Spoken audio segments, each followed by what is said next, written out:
Good afternoon, and welcome to At the Heart of the Matter. This is the second session in a series of webinars and virtual convenings sponsored by Community Campus Partnerships for Health. Today's session will focus on the American Heart Association's Historically Black Colleges and Universities Scholars Mentorship Program. Next slide. I'm Al Richmond, Executive Director of Community Campus Partnerships for Health and a 1981 graduate of Livingstone College in Salisbury, North Carolina, a proud alumni of a historically Black college and university here in North Carolina, one of 10 HBCUs here in the state of North Carolina. I want to share with you a little about our organization, Community Campus Partnerships for Health, and our reason for sponsoring this. I want to first acknowledge our sponsors, including the Patient-Centered Outcomes Research Institute that made this convening series possible, also the American Heart Association, Morehouse School of Medicine, and the Center for Black Health and Equity. A word about Community Campus Partnerships for Health. Our mission is to promote health equity and social justice through partnerships between communities and academic institutions. We value health and we see health broadly. We emphasize partnership approaches. We believe in the fundamental need for healthier communities, and we're committed to social justice and strive to model equity and justice in all our work. Next slide. The work of CCPH centers 5 strategic pillars, and they are leading, convening, disseminating, partnering, and training. CCPH has a history of being a leader in the space of community and patient engagement. Our work centers also the guiding principles of partnership. Find out more about our principles of partnership by visiting our website at ccphealth.org. The authentic partnerships that we emphasize include quality processes, meaningful outcomes, and transformative experiences. We're a 25-year-old organization. We work virtually. Our staff is located throughout the US in different time zones. I want to acknowledge the amazing work of our staff, in particular around responding to the COVID-19 pandemic. The staff of Community Campus Partnerships for Health is engaged in a wide range of projects, which include the North Carolina SEAL Project and the Coordinating Center for Data Collection, which is sponsored by the University of North Carolina at Chapel Hill and the Duke Clinical Research Institute. It's our effort and our commitment to addressing health inequities that have really been shown to be so strong and so powerful in our communities. And so our work in the past 18 months, again, has focused on COVID-19 and shoring up equity and access to testing, therapeutics, and other important resources in our communities. Next slide. The At the Heart of the Matter project, again, is funded by the Patient-Centered Outcomes Research Institute, and it's designed to really highlight the amazing work that historically Black colleges and universities are engaged in, including the researchers, patients, and advocacy organizations. The focus cardiovascular disease and cardiovascular research. Through the support of PCORI, or the Patient-Centered Outcomes Research Institute, we've expanded our focus to include COVID-19. We are interested in how we really learn from each other around how to strategically and intentionally engage community partners and patient partners in the work that we're doing, in particular with CCPH, but also with historically Black colleges and universities. The project centers the southeastern region of the United States, which has the largest concentration of historically Black colleges and universities. This convening series launches with the review of PCOR, of the Patient-Centered Outcomes Research Principles, and also, again, focus on cardiovascular disease. Our goal is to really understand the state of the community. Again, this is a webinar series, and stay tuned for more information about future sessions that will be part of the series. The project will culminate in a community town hall meeting, which will allow us the opportunity to really kind of hear from diverse voices around cardiovascular disease and COVID-19, and really launch an action plan around how we work together collaboratively to address these critical issues in our communities. Next slide. The objectives of our program are to increase the knowledge of HBCU researchers, faculty, African-American patients, and advocacy organizations of the Patient-Centered Outcomes Research Institute.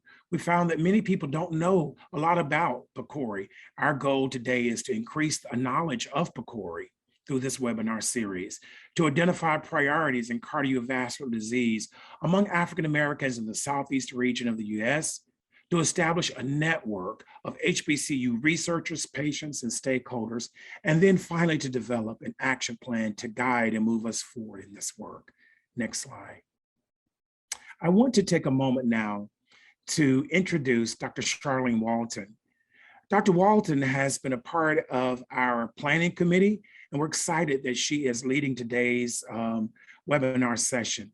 A little about Dr. Walton. She is a graduate of Historically Black College and University. She obtained her undergraduate degree in journalism from Howard University in Washington, D.C. She went on to obtain her MD from the University of Iowa College of Medicine and completed her anesthesiology and critical care medicine residency at Johns Hopkins Hospital. Dr. Walton has extensive experience working in clinical practice in both public and private academic settings. Prior to her medical career, she was a medical science writer and editor at an HBCU medical school and the Urban Health Medical Journal.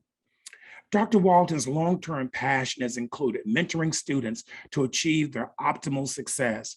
Throughout her career, she has been successful in garnering professional development opportunities to steward the next generation of diverse healthcare professionals and researchers. Dr. Walton has also strategically leveraged her leadership in organizations such as the National Medical Association and the Alpha Kappa Alpha Sorority Chapter to further her passion in this area. As Director of Collegiate Diversity Partnerships, Dr. Walton directs the implementation and administration of educational support strategies designed to increase minority enrollment, retention, and graduation in the healthcare and science fields. She also works directly with students and mentors as a part of the American Heart Association's HBCU Scholars Program in the Southeast. Her office is based at Stillman College, an HBCU in Alabama, and is a partner of the American Heart Association HBCU in Tuscaloosa, Alabama. Welcome, Dr. Walton. Take it away. Thank you so much, Al. I really appreciate that generous introduction, and I will tell you that your check is in the mail. Okay, so this afternoon, I just like to take a moment to thank everyone. So basically, our HBCU Scholar Program, it actually began in 2015. And I want to take a minute because I'm technologically stunted to make sure that everyone is seeing my screen. We are. Oh, great. Thank you. So, our program started in 2015 when the American Heart Association decided that to take a look at the social determinants of health. And one of the things that they looked at was the number of active African-American physicians, and that number was low. So the American Heart Association, knowing that HBCUs graduate the largest number of African-American students in the field of medicine, realized that the number of those students going into the biomedical fields was dwindling. So with the American Heart Association's commitment to enhancing education for African-American students, we partnered with HBCUs. And our program has flourished since that time.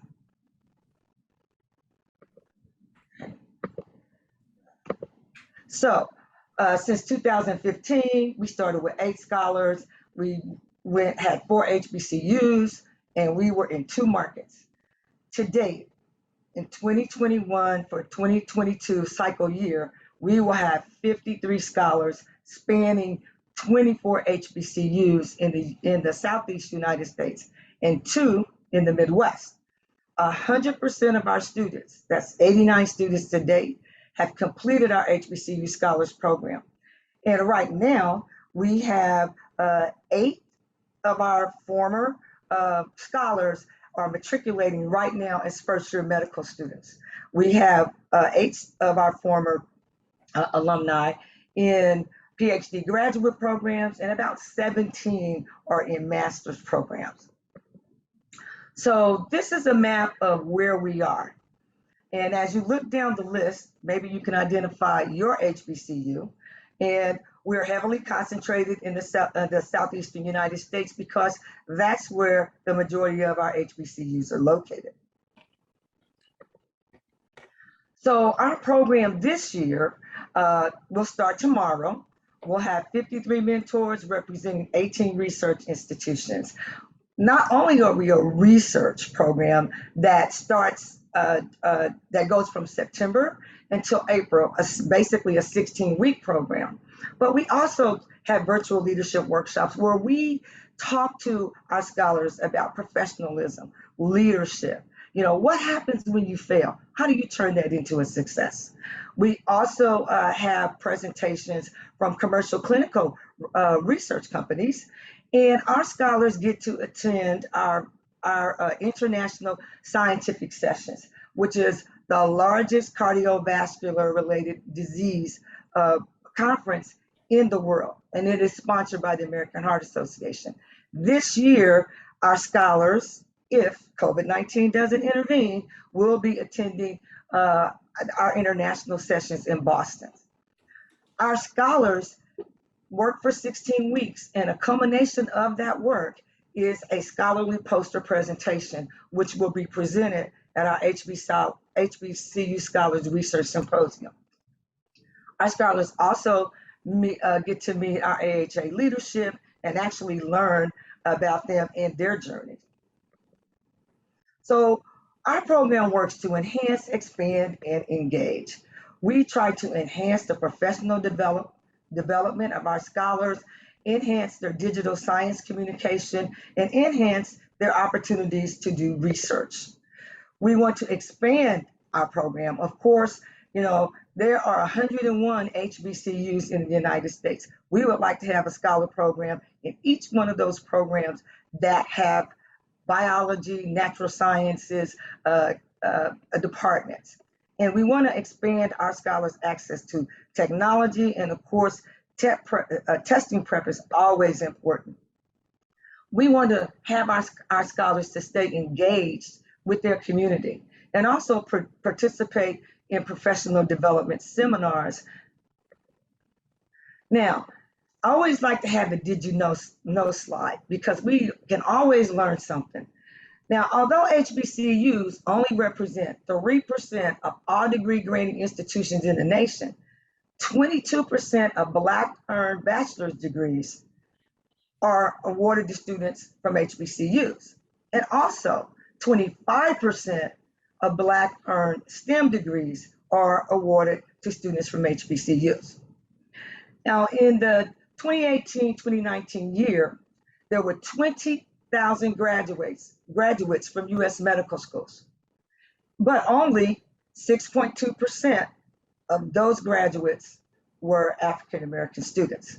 So that's 1,238 students out of 20,000 graduates. Another statistic is that 94,243 students enrolled in US medical schools in the 2022-2021 school year. So what that means is that we're talking about the students from year 1 of medical school to year 4 of medical school. Now there were 7,126 or 7.6% of those 94,000 students were African American students. So the percentage of US doctors who are Black, it has barely risen in 120 years. Okay?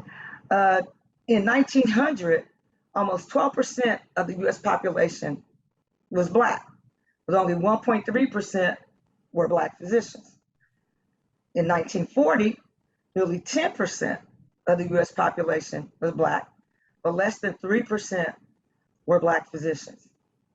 And in 2018, about 13% of the US population was Black, but only 5.4% were Black physicians. And this is why our HBCU Scholars Program is so necessary.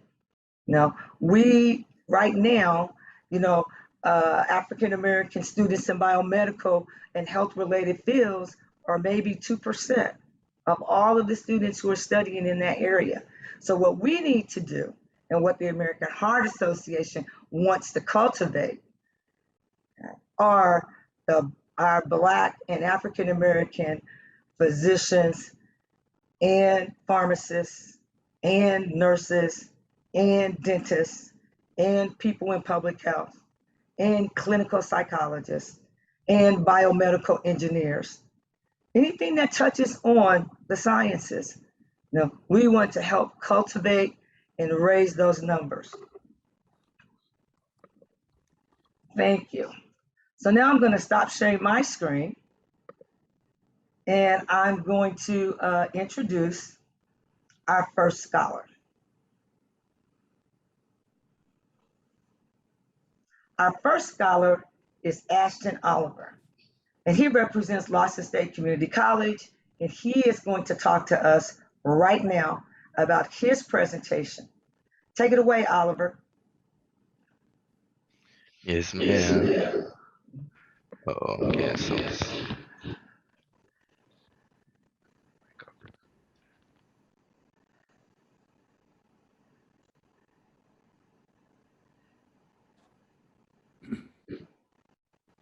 Hello? Yes, Oliver, we were getting a little bit of feedback. Yeah, I'm trying to fix that right now.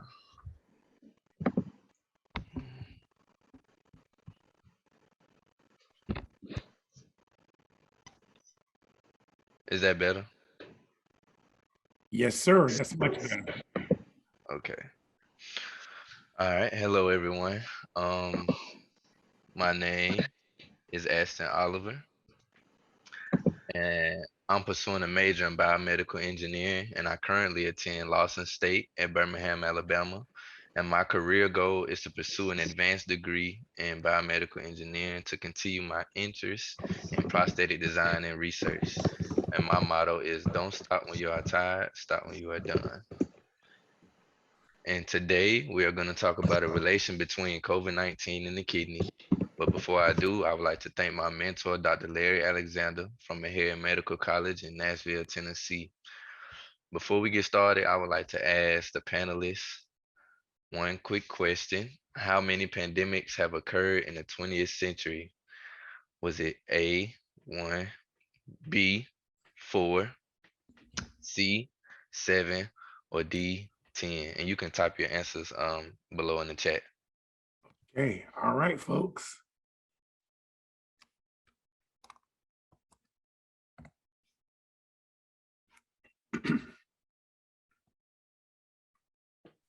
All right. For those of you who answered B, you are indeed very correct. Now we're going to talk about what is acute kidney injury and chronic kidney disease. Acute kidney injury is a sudden episode of kidney failure or kidney damage that happens within a few hours or a few days, whereas chronic kidney disease is a more serious condition due to the gradual loss of kidney function over time. I have another question. What was the most likely source of flu transfer from animal to human in the 1918 flu pandemic? Was it A, bat, B, fowl, C, fish, or D, swine?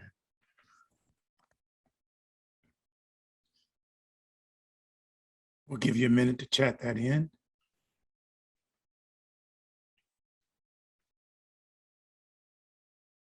Okay. See a couple answers. For those of you who answered D, you are correct. All right, now we're going to talk about the difference between acute kidney injury and chronic kidney disease. And the difference between the two is the volume of blood that is filtered by the nephron, which is measured by the GFR per minute. Patients can sometimes recover from acute kidney injury, while chronic kidney disease does not go away and can progress to end-stage renal disease, a condition when the kidney is barely functioning or not functioning at all. Kidney involvement in patients with COVID-19 is becoming more common and can range from protein or blood in the urine to acute kidney injury, which may result in renal replacement therapy.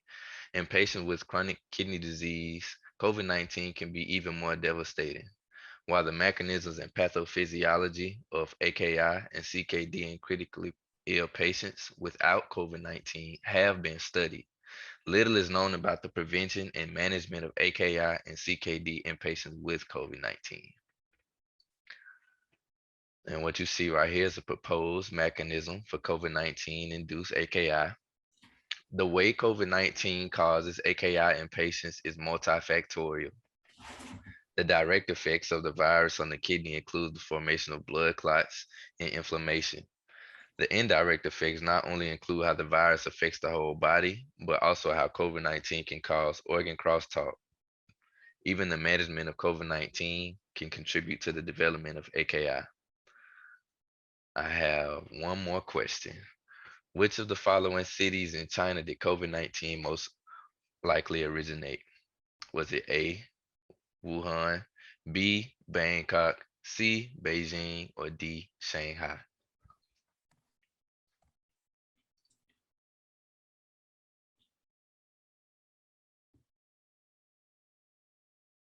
See a couple answers going down. Yeah. All right. This one seems pretty straightforward. For those of you who answer Wuhan, you are correct. Uh, and here we see a graph. And this study consists of a large group of patients from the databases hospitalized in China, US, and the UK. And this study shows that out of 81 patients in the general unit and the intensive care unit, with 33% of them being female around the ages of 67, 3.7% of them showed a history of chronic kidney disease, 35% of them showed a history of cardiovascular disease, and 50% of them showed an incidence of acute kidney injury. 10% of them showed ended up needing renal replacement therapy. 80% of them ended up needing mechanical ventilation. And ultimately, 75% of them died. And what we can take away from this is that prior to contracting COVID-19, there was a low percentage, which was 3.7%. And after contracting COVID-19, you can see the percentage of AKI and CKD jump significantly, which does prove that, or at least show a result that COVID-19 does directly affect or indirectly affect the kidney. And here's what we know so far. Mortality in COVID-19 patients afflicted with AKI and CKD is high, with a high requirement for mechanical ventilation. As our understanding of COVID-19 continues to evolve, there's a need to develop therapeutics that address AKI and CKD occurrence in this vulnerable population. Thank you very much. Yes, I'd like to, Ashton, kind of step back and review, maybe just if you would share with us a little bit more about your interest in prosthetic devices. I found it very intriguing. What really kind of led to that interest? That's a very kind of niche area of research. Um, I think, well, with biomedical engineering in general, I think you can touch all bases of research and, all bases of medicine. But my reason for prosthetic design is that I kind of always had a knack for like video games, just a typical kid playing video games all the time. And I came across like 3D modeling and 3D design because I do have a degree in computer aided design. So I ended up falling, just playing around designing prosthetics, 3D printing them here and there. And eventually I just, fell in love with that. And that's really how it all got started. Now I use it for, 3D modeling for medical purposes now. What do you see as being kind of with the onset of and the advances that we're making in 3D modeling? What do you think are the implications for treating individuals who have below the knee amputations or, yeah?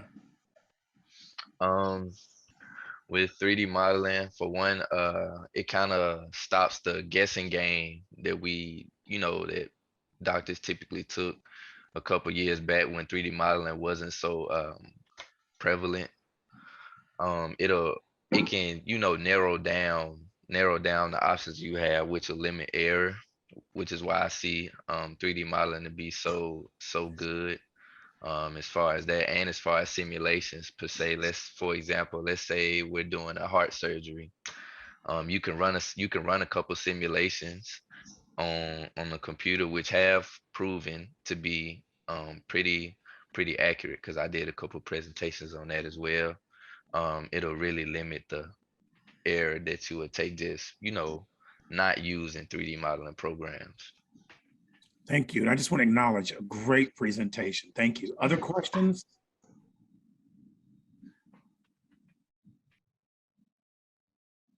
Great. Thank you. Dr. Walton?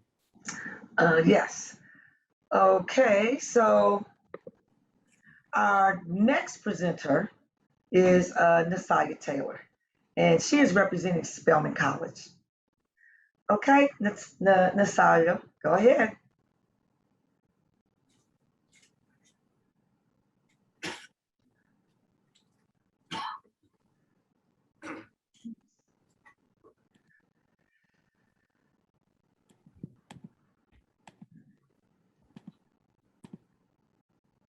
Hi, everyone. My name is Nasaya Taylor. I'm a junior biology and Spanish double major at Spelman College in Atlanta, Georgia. I would like to obtain my MD and PhD and specialize in neurology or perinatology.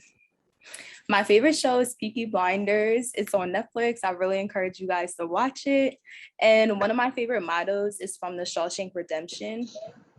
It says, "Some birds are not meant to be caged. Their feathers simply shine too bright." And my favorite meal of the day is breakfast. For my project, I examined depression and self-care maintenance in Black men with heart failure. And my mentor was Dr. Raquel Quarles at Morehouse School of Medicine. Did you know Spelman has been the #1 HBCU for 15 consecutive years now?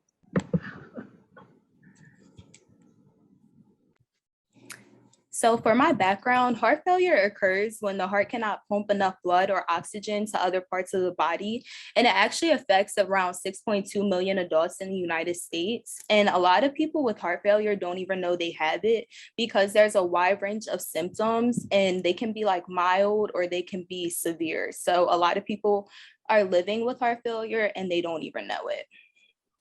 Self-care is defined as the practice of taking actions to improve one's own health, and it involves decision-making, and self-care maintenance involves decision-making based on behaviors that will improve physiologic stability.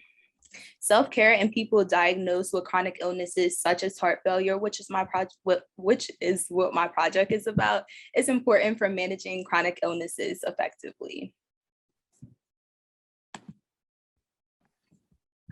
Depression is a mood disorder that can cause feelings of sadness, a loss of interest, which can lead to health disparities.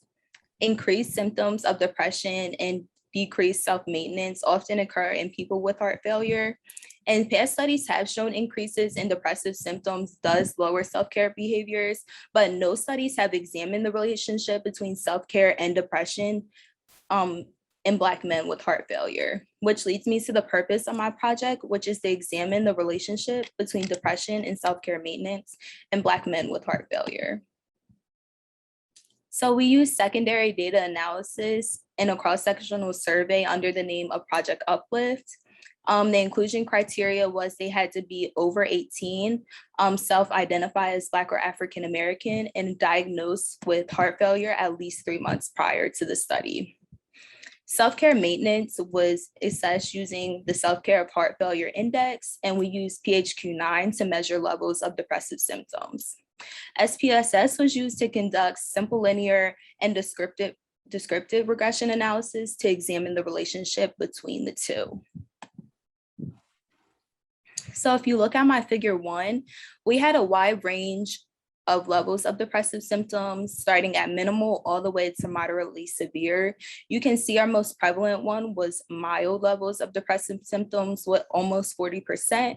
And then our lowest was minimal with about 8%. And then I'll draw your attention to my table 1. So a majority of our patients identified as African American, but 16% did identify as Black Caribbean. We had an age mean of 54 with a standard deviation of 6.6. Educational levels range from some high school to some college or more, and we had equal levels of some high school or being a high school graduate / obtaining a GED. Most of our participants in our survey were out of work or unable to work, which can be caused by having like a health disparity such as heart failure. And our income levels were less than 25,000 with a percentage of about 62%. We have marital status from married to never married, and the majority of our participants were divorced, widowed, or separated. Our self-care maintenance mean was 29.15, and it had a standard deviation of 4.12, with ranges from 10 through 40. To conclude, simple linear regression determined there was not a significant association between self-care maintenance and depression in our sample of Black men with heart failure. A limitation to this study was the small sample size. We didn't have a lot of participants at all, which leads me to my next point of future studies may also explore the relationship between education, health literacy, and self-care maintenance in people with heart failure. With the higher levels of depressive symptoms seen within our participants, it may be worthwhile to have men with heart failure screened regularly for depression. In addition to Dr. Raquel Crowell's support, I would like to thank Ms. Demetrius Geiger, Ms. Alexis Bell, and Ms. Brianna Phillip for all their help and guidance. They really just helped me so much with this presentation, so I'm so thankful. And this work was funded in part by the AHA HBCU Scholars Program and NIH funding. Thank you. Are there any questions?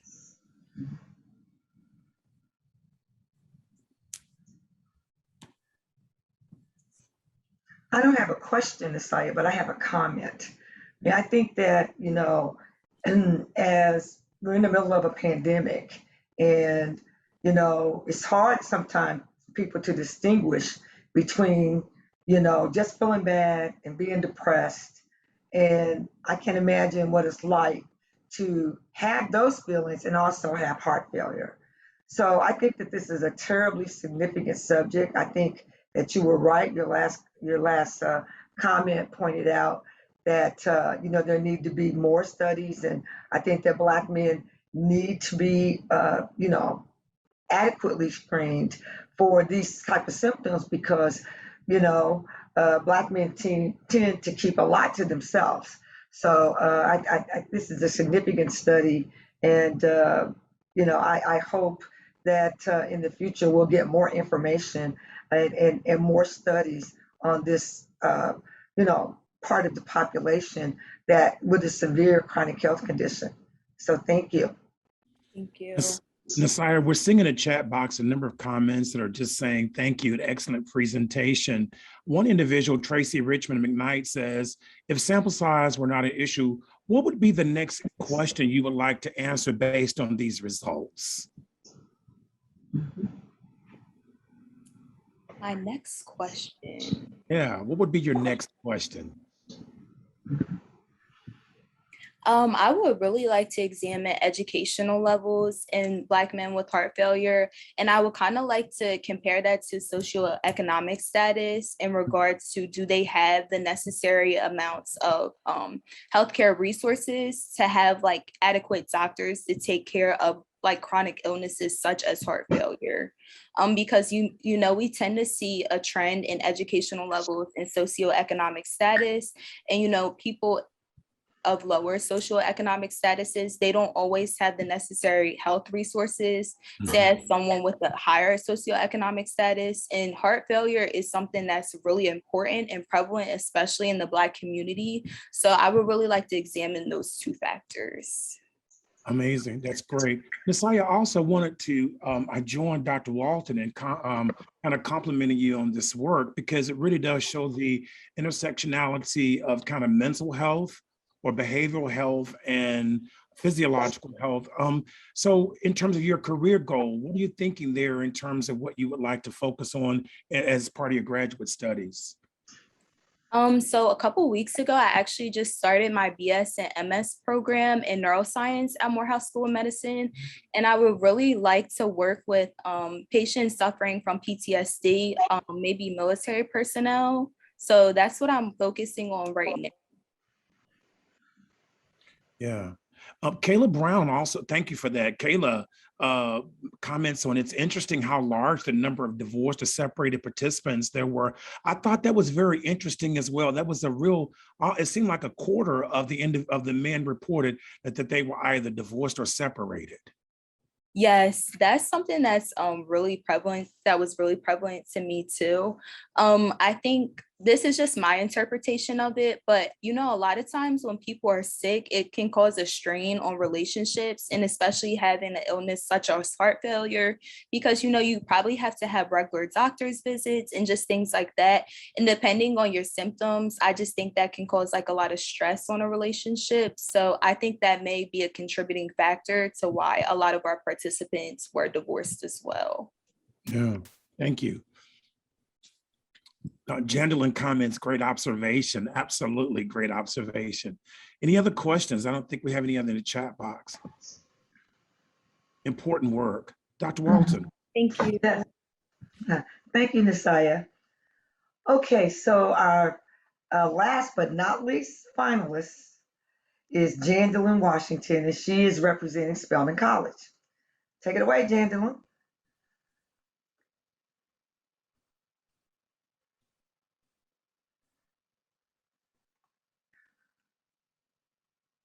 All righty. Hello, everybody. I'm sorry, let me get my presentation pulled up. Hello, everybody. Good afternoon. My name is Jandalyn Washington. I am a senior Spanish major on the pre-medical track from Atlanta, Georgia. And like Dr. Walton said, I am humbly representing Spelman College. Before I begin, I just want to again say great job to the other two presenters. And this is actually my first time getting a chance to present any medical research, so I'm looking forward to it.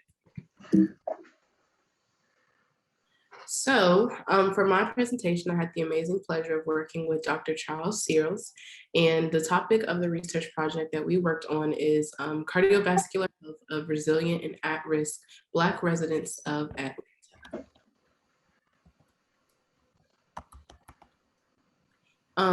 So as many of you all may know, cardiovascular disease, which will be referenced throughout the presentation as CVD, is the leading cause of death in the United States. And so this causes us to investigate, I guess, more information on a specific demographic, which will be the Black residents of Atlanta. So we use the MECA study, which is the Morehouse and Emory Cardiovascular Center for Health Equity study, which gave us a lot of data that was already pre-recorded from these communities in Atlanta. And the way that we were able to differentiate between resilient and at-risk communities was based on cardiovascular outcomes. So, for example, for an individual to be considered at risk, we looked at categories such as cardiovascular death, hospitalization, and emergency room visits as the three categories. And individuals that felt to maybe falling under 2 out of the 3 of the categories were considered to be glutamine is also going to be referenced throughout the presentation as we used glutamine, cardiovascular risk factors, and neighborhood resilience to examine the relationship between these 3 factors and the MECA study. And glutamine, for those who may not be familiar, is a non-essential amino acid, and it's important in multiple metabolic pathways. So the hypothesis for the research was that residents of resilient communities will have healthier cardiovascular risk profiles and higher glutamine levels than those in at-risk communities. So I'm not sure if anybody wants to guess maybe what some of these icons mean. You can just send a message in the chat. But these are pictures that I used to visually represent Life Simple 7 scores, which were also used in the MECA study to help analyze some of the data. And so the Life Simple 7 scores scale from 0 to 14, 0 being poor, 1 being intermediate, and 2 being ideal. And we looked at different categories such as reducing blood sugar, stopping smoking, eating, managing blood pressure, losing weight, getting moving, and controlling cholesterol. So these are some of the images that are used to represent these factors.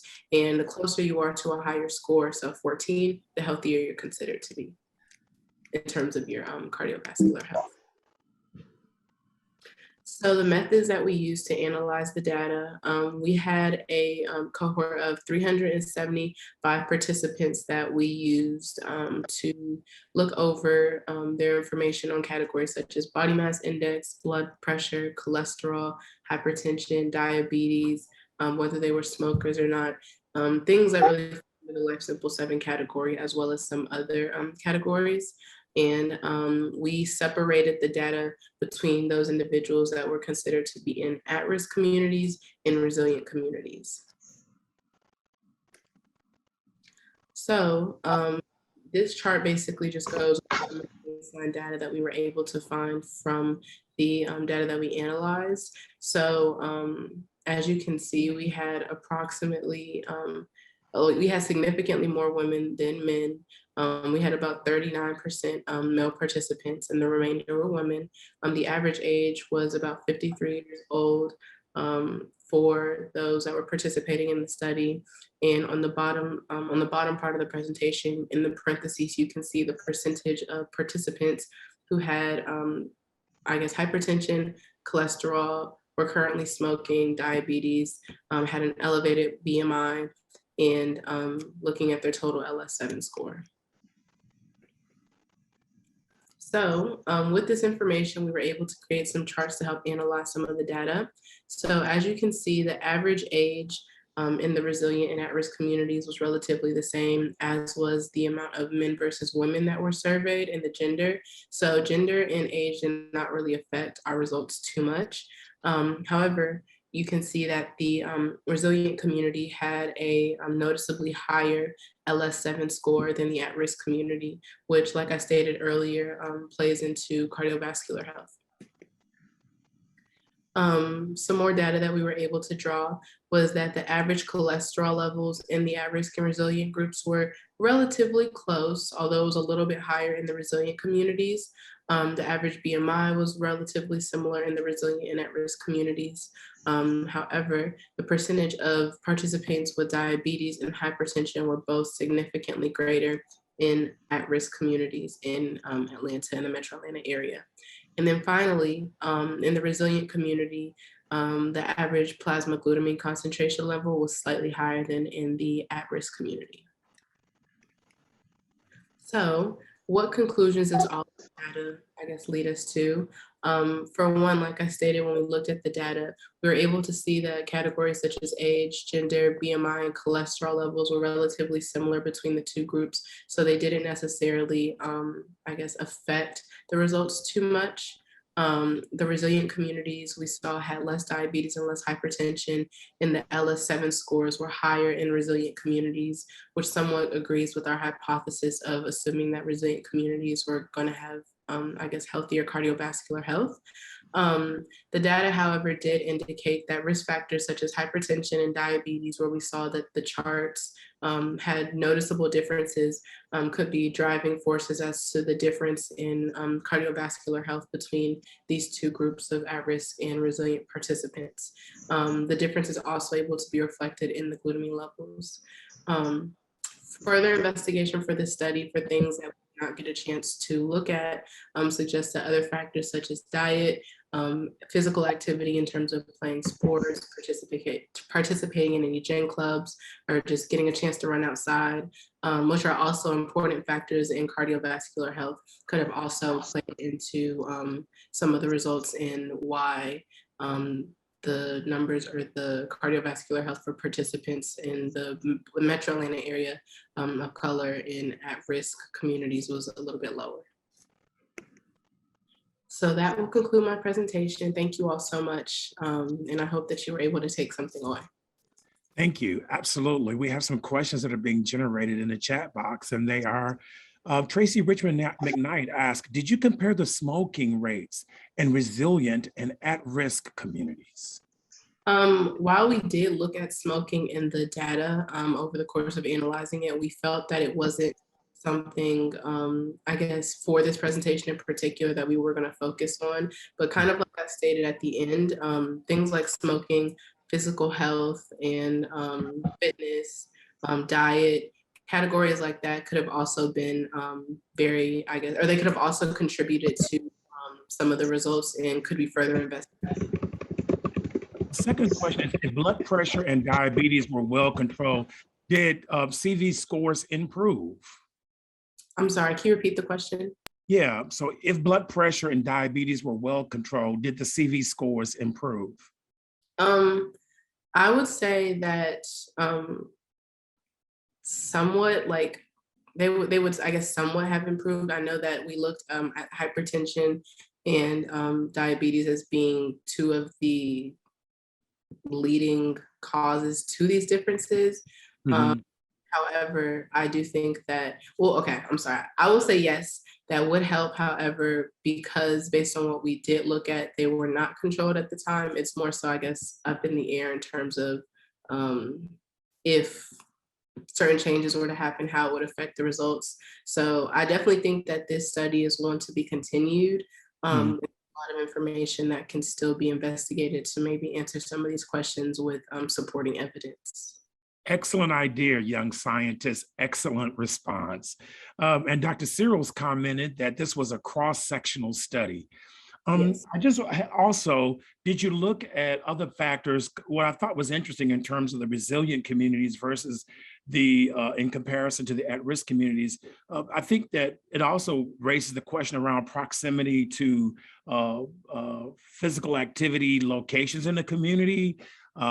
Just kind of wondered about that as well. But again, that was probably beyond this particular study as well. Yeah, and that was something that we definitely talked about during my time working on the project, although the MECA study intentionally did not look at socioeconomic factors. However, I think that plays a results. I think that having access to gym memberships, grocery stores like Whole Foods or Trader Joe's, a green space in your communities, those things can make a difference in terms of your cardiovascular health because of things that you may have financial access to versus other communities that may be more urban, may not have as many parks, or green space, may not have the same quality of food for improving diet and things of that nature. Thank you. Dr. Walton? I want to just thank all of the presenters this afternoon, and I wonder if actually you could we could see all of you, and I have some questions for you. First of all, I just want to say thank you for your presentations. They were phenomenal, and it is clear to me, and I think to all of us, that you're really young, burgeoning scientists in the making and physicians. I want to just open our discussion today because this work, our convening has focused on increasing research around cardiovascular disease and COVID-19 and other related health issues. You know, as young college students at historically Black colleges and universities, it's been so inspiring to hear you this afternoon. But I wonder if you could maybe speak to some of what you consider maybe some of the challenges or the barriers that you see that may exist that might kind of serve to stand in the way of young people, much like yourself, considering careers in medicine and STEM and research. I would love to hear from you about what your thoughts are and perspectives are on this. I'll answer. I think for me and my experience, deciding to pursue a career as an aspiring physician, something that was very important in me wanting to become a physician was representation. I know that when I first came into college my freshman year, I was a little bit dismayed from trying to pursue a career in medicine, but being in an environment such as Spelman, where there were so many other women who were either upperclassmen or alumna that had gone on to pursue various different degrees in the health field, and then also working with organizations such as the American Heart Association and having mentors such as Dr. Walton and other women of color who are accomplished in the field, is very encouraging and offered a lot of reassurance that the things that I do want to achieve, although they might be challenging, are very much so possible. So I think that representation is extremely important, and I learned firsthand, I guess, why it was important for me in my journey. Thank you, Dr. Washington. Others, Dr. Oliver, Dr. Taylor.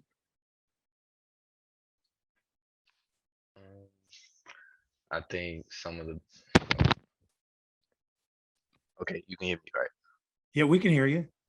Some of the barriers that I think me as well as a lot of other HBCU students pursuing medical fields, we all face like limited sometimes, or at least we face, or in the past face limited resources and stuff like that. People who didn't, we didn't have the same access to information as, all these universities. But now that we're coming along, I'm finding a lot of programs and a lot of, organizations like you, the AHA, a lot of other programs that are trying to reach out and, just put us under their wing. And I think that was like the main barrier, Yeah. because medical fields aren't preached, like they should be. Uh, they always want you to do things like welding and something, always using your hands instead of your brain. So I think that's probably one of the main problems that we all have Well, or Dr. Oliver, face. that's been a real issue. I see Dr. Walton smiling. That has been an issue for many, many years, debate regarding between Du Bois and others around how do we develop and uplift the African-American community. Dr. Taylor, what are your thoughts? I agree with both Jandalyn. Well, let me say Dr. Washington and Dr. Oliver. I agree with them, but I was also going to take it in a different direction. I think one of the biggest limiting factors between being successful and unsuccessful is yourself. I think if you don't believe in yourself first, then how are you going to expect anyone else to believe in you? And I think that's a big thing, especially in Black communities, but minorities just in general and marginalized groups. I think we've been preached so much the things we can't do.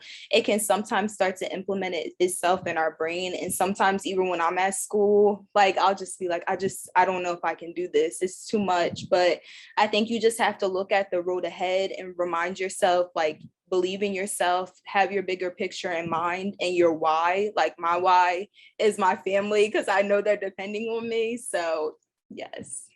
Thank you. Virginia Whitmire Hunter in the chat box says, what experience helped you connect your interest to pursuing a STEM or biological career? I mean, was there a moment where you decided, I love STEM, I love biomedical research? We heard a little bit from Dr. Oliver, but I'd love to hear from Dr. Washington regarding, your thoughts about this. What was that pivotal moment? Yes, so this kind of, I guess, plays into my experience, like I said, with just representation. My freshman year of college, I actually was connected with an alumna of Spelman College to work with her over winter break and shadow in her office. And after just seeing, like I said, somebody who looked like me that was really like in charge and knowledgeable and knowing how to maneuver around an office and knowing how to have very good interpersonal skills with patients, I was just like, okay, like I can see myself in this position. And I'm also very interested in the things that she's talking about. I'm interested in the things that I'm learning. So I think that really getting my feet wet, getting a chance, prior to COVID-19 to work in the office and in person. That was, I would say, my aha moment to really just piquing my interest. Yeah. Dr. Oliver, anything you want to add?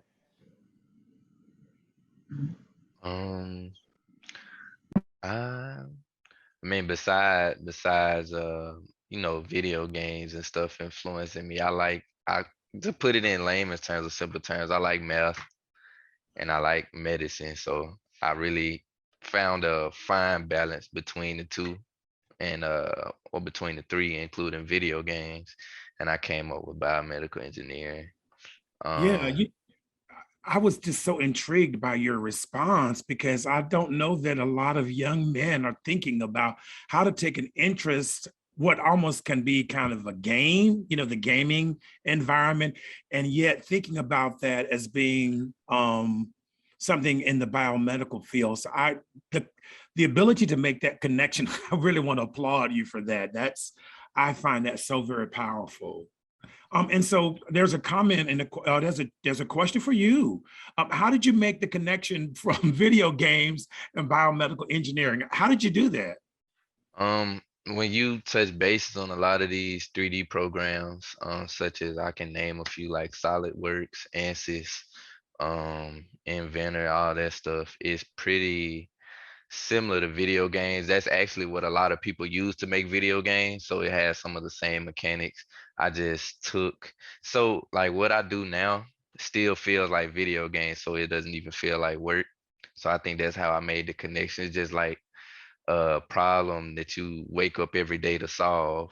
And when you solve it, it's like this sort of relief that you get. And then I just keep on going and designing. That's pretty much how I made my connection between the two. Wow, thank you. There's another, Dr. Walton actually wants, would love to hear more. We'd love to hear all of us. Well, will you take a moment to talk about your scholar-mentor relationship? Some of you've mentioned that. Dr. Oliver, you haven't. Can't recall that you talked that much about that, but I would love to hear you talk about that scholar-mentor relationship. And who's been your mentor? Who's been an inspiration to you, and what has that relationship been like? Um, And I see a smile on your face. There's Dr. Wall, that's my buddy. I'll tell you. Dr. Walton. Oh, so she set this up for you Oh nicely. yeah, that's my buddy, man. I could be just doing some random work, random work activities, and I just see her, call the phone, and I pick right on up, and it isn't always about like, hey, let's get this done, or it's, most times it's just her asking how I'm doing and just saying how I'm coming along, and do I need help with anything? I feel like she isn't more of a, not really somebody like a mentor or like an employee. I feel like she's more like a friend, always trying to lend a helping hand, and, guide me on the right path. She's like a, how can I say this? A figure. Like I really look up to her. Thank you. So, So Dr. I have to jump in here for a minute now, okay? Yeah, no, please go ahead. I'm like his mama, okay? Okay.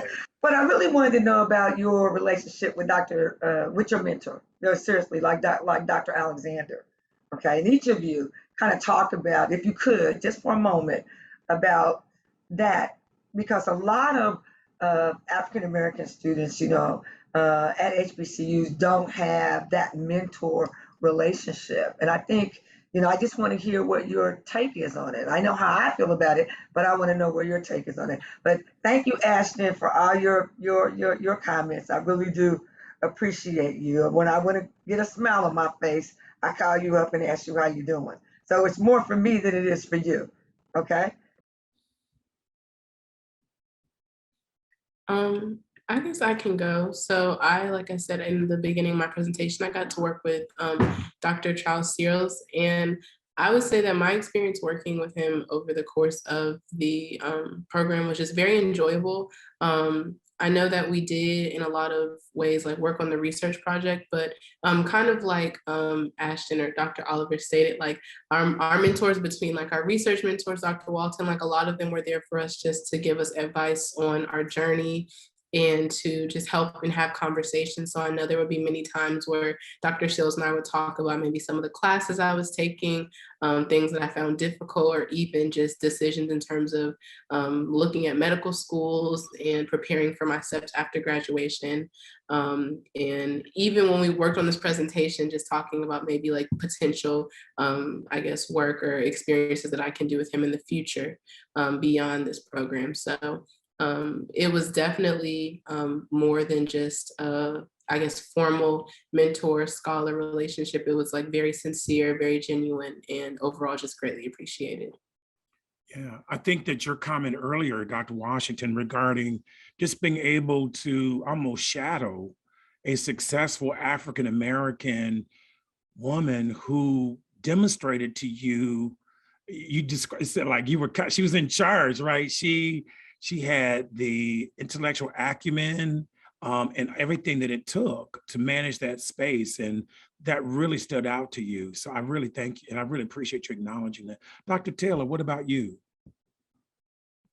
For me, my relationship with my mentor was really awesome. One of the biggest things I wanted to get out of the HBCU Scholars Program was I just really wanted to grow as like an individual, and as well like as a researcher and presenter. I really have stage fright because I don't like being the center of attention. I don't like giving presentations at all. It makes me so uncomfortable.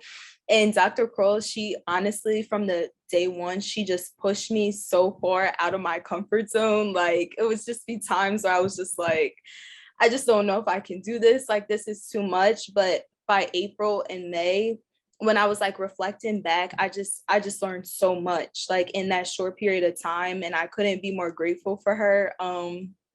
I don't really know what else to say besides that I was challenged, and I just feel so different now. I feel more comfortable, like just with myself as a researcher and applying for things and just like presenting to you all today. So, yes. Thank you. I actually know Dr. Quarles, so I want to acknowledge that. Thank you, Dr. Quarles, for your work. This has been an amazing presentation this afternoon. All of you, I could not tell that any of you were in any way nervous. You just really took command of this, and this has been so amazing. And I want to invite you back to present on future research as well.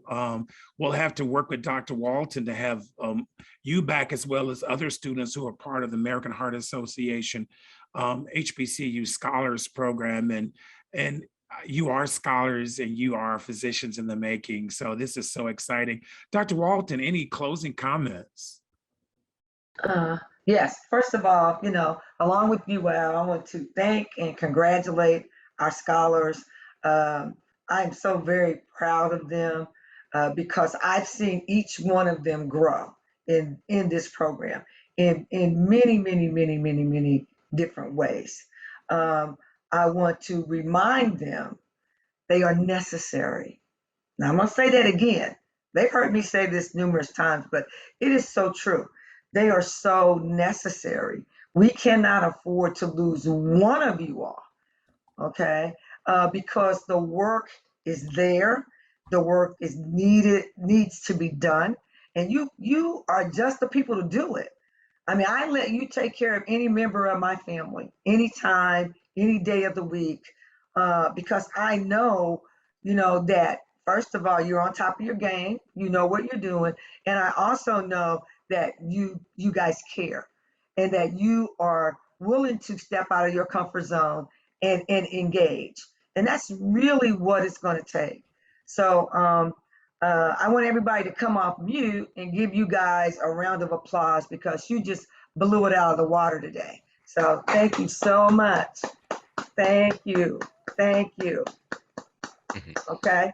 And Al, I want to thank, CCPH for providing this venue and an opportunity for these scholars to present their amazing work. We're in the middle of a pandemic where we can't see each other, but I want to give every last one of them a great big virtual hug, okay? Because I'm just so very proud of them. And thank you again for providing the venue for us to showcase what our scholars can do. Thank you so much. Absolutely. This is not the last time. And I'm deeply grateful for this opportunity and indebted to you all for sharing. We want to encourage you to stay tuned to the work of Community Campus Partnerships for Health. Say thank you for joining us this afternoon. Please take a moment to click on the survey link in the chat box and complete the survey. We'd love to hear from all of you about today's convening and to provide feedback to our young scholars as well. Paige is sharing our future is bright in your hands. So thank you so very much again. Please complete the survey. Just click on the link that includes our panelists today and our speakers and all of you who have joined today. Again, stay tuned for future sessions of At the Heart of the Matter. Thank you and have a wonderful afternoon.